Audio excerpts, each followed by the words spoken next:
일단 목회자가 쉽게 자기 기만에 빠지게 되고 자기가 인위적인 걸 하면서도 또 이것을 인식하지 못하는 그런 상황도 있는데, 그 부분에 있어서 좀 어떻게 그런 것들을 좀 발견하고 이렇게 제거해 갈 수 있는지, 그리고 또 이제 교회적으로는 이미 인위적인 것에 익숙해진 어떤 분위기라면 거기에서는 좀 그런 것들을 배제하는 일을 좀 어떻게 실천적으로 할 수 있을까에 대한 질문을 드립니다.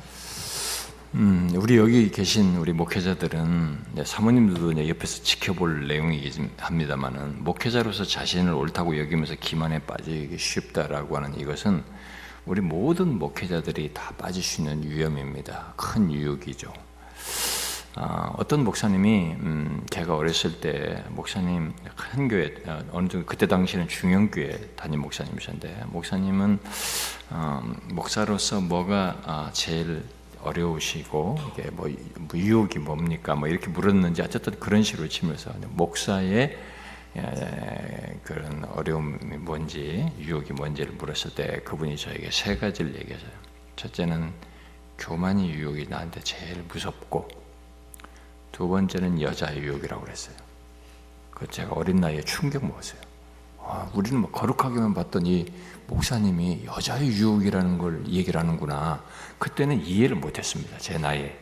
근데 제가 사역을 해오면서 여자의 유혹이 목사들에게 유혹이 될 수 있어요.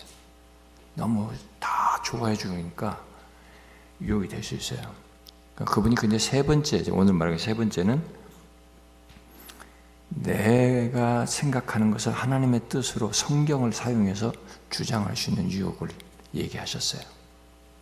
이건 모든 목사들이 갖는 유혹입니다. 심지어 설교도 효과적으로 이게 하나님의 뜻으로 둔갑시켜가지고 자기 자신이 옳다고 여기서 성도들을 설득해서 목적을 이루는 이 일은 수많은 목사들이 하는 일들입니다. 아주 위험한 일이죠. 그런데 이 질문자가 말한 것, 그 자신을 옳다고 여기는 것은 이 모든 것을 종합한 것입니다. 말의 문제가 아니라 자기 자신이 옳다고 여기는 것이니까. 그런데 질문은 그런 자기 확신 속에서 자신이 인위적인 목회를 하는지 여부를 어떻게 찾아낼 수 있느냐 이렇게 물었어요. 일단 인위적인 목회 여부의 기준은 하나님의 말씀이잖아요. 하나님의 말씀인데 우리 모두가 경험하듯이 하나님의 말씀까지 잘못된 동기로 활용해서 인위적인 목회를 할 수 있기 때문에 이것을 분별하는 것은 일단 당사자도 못할 수 있어요. 그 정도로 쉽지는 않습니다. 그에 대해서 제법 상세히 말한 우리가 어제 살폈던 데살로니가서 2장 1절부터 12절 말씀을 일단 우리가 잘 비추어 봐야 됩니다. 그래서 자신의 모든 사역과 결정에서 동기에서 뭐뭐 아니하고를 진실함으로 내가 갖고 있는지, 그리고 자기 마음을 감찰하시는 하나님을 기쁘시게 하고자 하는 동기가 있는지, 영혼들을 향해서 어린아이 같은 순전함과 유모 같은 사랑과 아버지가 자기 자녀에게 하듯 영혼들을 양육하는 그런 섬김이 있는지를 보아야 되는 거죠. 그 모든 것의 어떤 실천적인 방법으로 이제 이런 질문을 해보면 어떨까 싶습니다. 바로 이 모든 결정과 사역의 내용들에 대해서 내가 왜 이렇게 하지? 내가 왜 이렇게 이런 결정하고 왜 이렇게 사람들에게 말하고 이렇게 하지? 라는 질문을 묵상 중에 해도 되고 뭐 걸어가면서 해도 되고요. 혼자 산책하면서 여기 카톨릭 사람들이 워킹 메디테이션, 뭐 틱낙탄 같은 불교도들도 워킹 메디테이션이라는 거 하는데 좋습니다. 뭐 걸으면서도 한번 묵상하면서 생각해봐도 좋은데 우리가 하나님을 생각하면서 하니까 그들과 달리 생각하면서 한번 해봐도 좋고, 제일 중요한 건 기도 중이에요. 기도 중에 한번 이런 질문을 해보는 거예요. 내가 왜 이렇게 하는가? 그리고 자기 마음을 감찰하시는 하나님을 기억하고 무엇이 그 하나님을 기쁘시게 하시는 것인지 그것을 좀 묵상하고 기도하며 묻는 것이 좋겠다고 생각이 됩니다.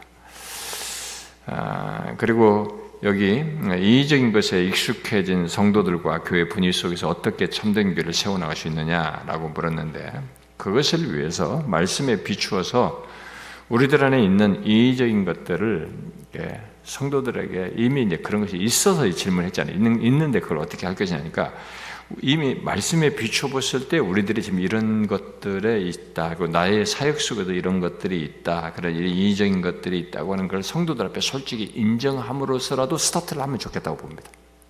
안 하면서 하게 되면 왜 갑자기 이렇게 합니까? 반발할 수 있기 때문에, 내가 사실 지금까지 이런 걸 생각지 않고 왔었다. 그런데 우리가 참교추 모임이든 이렇게 참교추를 얘기해도 되겠죠. 동기부여를 받게 됐으니까. 이런 걸 통해서 가니까 이런 것을 내가 생각해봤고, 여기서 말씀에 비춰볼 때도 동의할 사실이고 반드시 그래야 될 것 같다는 생각이 들어서 얘기하는 것이다. 그래서 우리 안에는 이런 것들이 이의적인 것들인데 이런 것들이 있음을 이제 솔직하게 인정을 하고, 그래서 이제 우리가 하나님의 말씀을 따라서 좀 순전하게 하기를 원한다. 그래서 이런 것들은 이정이지 않고 하나님이 기뻐하시는 것을 따라서 하나씩 우리가 하면 좋겠다. 여기에 마음을 같이 합시다.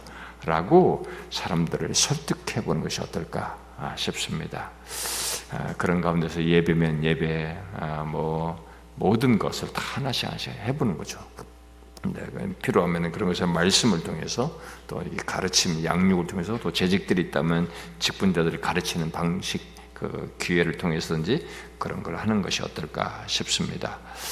이제 그에 대해서 이제 제가 믿기로는 거듭난 신자라면은 그것을 나쁘게 여기지 않을 것입니다. 동일한 성령 안에서 그 사람은 우리 목사님이 정말 좋은 하나님이 하시는가 보다. 분명히 그렇게 하거든요. 좋은 공감을 지지를 받을 거라고 믿고요. 만일 그것을 불평하거나 반대하는 사람이 있다면은 저 인간은 안 돼 이러지 말고 적대감이나 정죄하는 마음을 갖지 말고, 그게 일어납니다. 내가 이렇게 진실하게 하고 바르게 하려고 하는데 저런 사람들이 있구나. 저런 사람들은 도대체 뭐냐. 그렇게 적대감과 정죄감이 일어날 수 있습니다. 그런 거 갖지 말고 사랑의 마음으로 설득하고 권해보는 게 좋다. 그게 결국은 이기는 길이다 라고 생각이 됩니다. 한 번 안 되면 두 번, 세 번 지속해서 설득해보라. 특별히 말씀에 비추어서 권면하면 그 과정 속에서 하나님이 나는 도우실 거라고 믿습니다.